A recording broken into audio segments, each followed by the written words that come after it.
કેટલાક સંબંધો લોહીથી બને છે, પણ કેટલાક સંબંધો દિલથી જન્મે છે. આ છે બે દિલોની કહાની, જે મિત્ર હતા, પણ ભાઈથી પણ વધારે.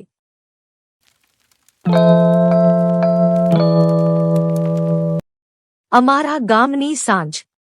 ધીમે ધીમે સૂર્ય ઢળી રહ્યો હતો. એ ગામમાં બે નામ દરેકના દિલમાં વસેલા હતા, ભાવિન અને કાર્તિક. લોકો એમને મિત્રો નહીં કહેતા. લોકો કહેતા, આ તો સગા ભાઈઓ છે. બાળપણથી સાથે એક જ બેન્ચ પર બેસતા. એકના ટિફિનમાં જે હોય એ બીજાનો પણ હક. દિલમાં એક જ લાગણી, હું તારા વગર અધૂરો છું.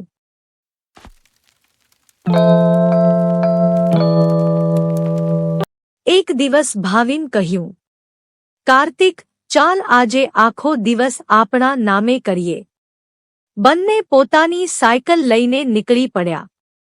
રસ્તા પર દોડતી સાયકલ, ચહેરા પર હાસ્ય, આંખોમાં સપનાઓ. એમની સફર રસ્તાની નહોતી, એ તો જીવનની યાદો એકઠી કરવાની સફર હતી.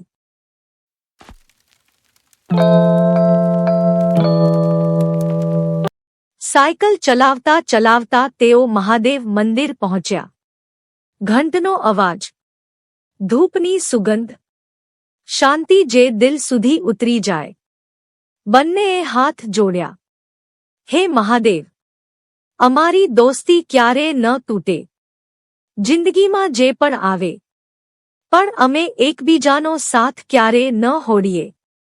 પ્રાર્થના પછી બંનેએ એકબીજાની આંખોમાં જોયું. કોઈ શબ્દ નહોતો, પણ વચન દિલથી આપી દીધું હતું.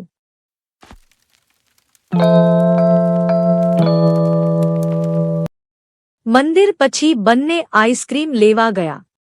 એક જ ફ્લેવર, વેનીલા. કાર્તિકે મજાકમાં ભવિનના ગાલ પર આઈસ્ક્રીમ લગાવી. ભવિન હસતો હસતો પાછળ દોડ્યો. રસ્તા પર ગુંજતો હાસ્ય. એ પળ કદાચ નાની હતી, પણ યાદોમાં હંમેશા માટે કેદ થઈ ગઈ.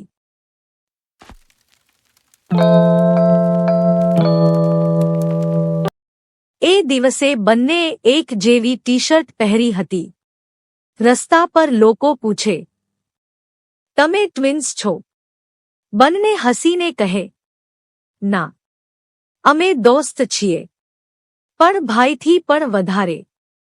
કપડાં એક જેવા હતા, પણ દિલ તો એ પહેલાથી જ એક હતું.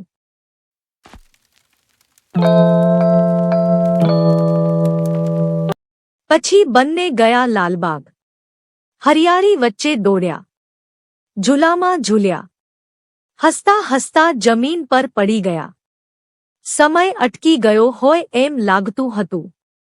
સાંજનો સૂર્ય એમના ચહેરા પર પડતો, જાણે કુદરત પણ એમની મિત્રતાને આશીર્વાદ આપી રહી હોય.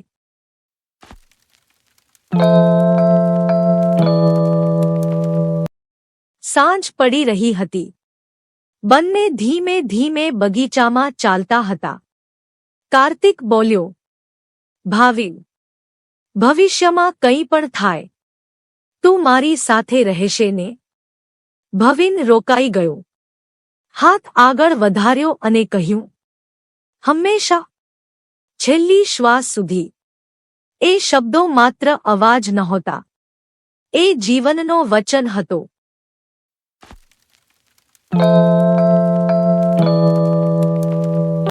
એક દિવસ કાર્તિક ઉદાસ હતો. ઘરમાં સમસ્યા હતી. ભાવિન પૂછ્યું, તું એકલો કેમ સહન કરે છે? કાર્તિકની આંખોમાં આંસુ આવી ગયા.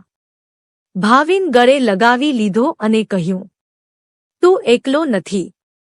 જ્યારે દુનિયા તારા સામે ઊભી રહેશે, હું તારી બાજુમાં ઊભો રહીશ. મિત્રતા એ ખુશીના દિવસોમાં ફોટા પાડવાની નથી. મિત્રતા એ આંસુઓ પોચા કરવાની છે.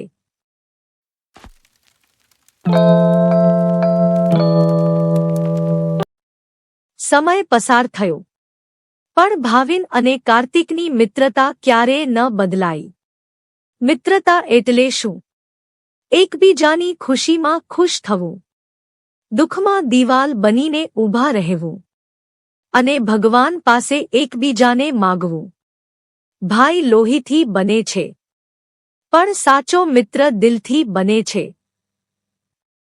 દોસ્તી એ ભગવાનનો સૌથી સુંદર આશીર્વાદ છે. જિંદગીમાં પૈસા, નામ અને સફળતા બધું મળી શકે, પણ સાચો મિત્ર માત્ર નસીબદાર લોકોને મળે છે. જો તમારા જીવનમાં પણ એવો દોસ્ત છે, તો આ વિડિયો તેને મોકલો.